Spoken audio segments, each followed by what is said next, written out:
dabeecadaha lagu garto qofka uu garaadkiisu sareeyo amaba qofka maskaxda badan leh. Maskax badnaantu waa hibo uu Ilaahay siiyo cidda uu doono. Waa awood qarsoon oo uu qofku leeyahay, taas oo u suurtagelisa in uu noqdo ruux leh hal abuurnimo, ikhtirac iyo waxyaabo fiican oo uu bulshada ku soo kordhiyo. Haddaba waxaa jira astaamo lagu tilmaamsan karo amaba lagu garan karo ruuxa leh garaadka iyo maskaxda sida aadka ah uga sarreysa filkiisa. Midda koowaad oo ah gooni socodnimo, kelinimo. Cilmi baadhisyo door ah ayaa daaha ka fayday in qofka uu aadka u sarreeyo heerka garashadiisu uu yahay qof aan bulshaawi ahayn oo xidhxidhan. Diraasaadka ayaa sidoo kale iftiimiyey in dhexgalka bulshada uu saameyn taban ku leeyahay guud ahaan farxadda dadka maskaxda badan. Werwer badnaan. Dadka maskaxda badan waa kuwo ka werwer badan bulshada inteeda kale. Sida ay tibaaxeen cilmi baadhisyo dhowr ah ayaa sheegay in dadka walaaca badan uu garaadkoogu sarreeyo sababta oo ah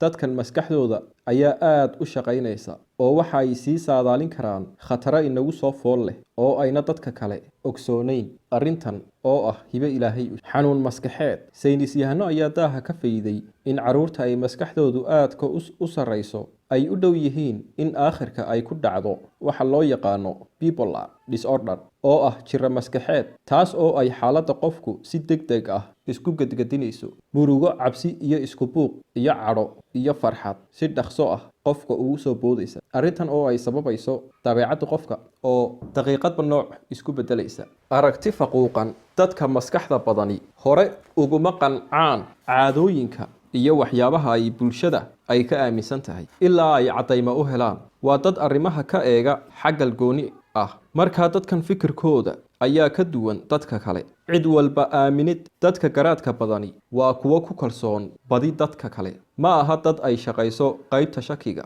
ama bacda ee ku aadan dadka ay wada dhaqmayaan ama ay asxaabta yihiin. Wahsi iyo shaxshax la'aan. In uu qofku noqdo caajis waa astaan muujinaysa in uu maskax badan yahay. Inta badan dadka maskaxda badan waxaa lagu arkaa isku dhexyaacsanaan iyo kala nidaamin la'aanta waraaqahooga, buugaagtooda, dharkooda iyo hooygoodaba. Waa yara basari ayaynu odhan karnaa. Saamalayn iyo habeen shaqayn. Cilmi baadhis ayaa sheegtay in dadka maskaxda badan ay xilli dambe seexdaan habeenkii. Diraasad ayaa muujisay in dadka garaadkoodu ka hooseeyo 75% darajo ay hurdaan inta u dhaxaysa 11 habeennimo iyo 12 PM ilaa 7 AM subaxnimo. Halka dadka garaadkoodu ka weyn yahay 25% darajo ay hurdaan inta u dhaxaysa 12 habeennimo iyo barhka PM ilaa 7 AM oo subaxnimo. Digniin. Ujeedadu ma aha in aad dabeecadahan isu yeesho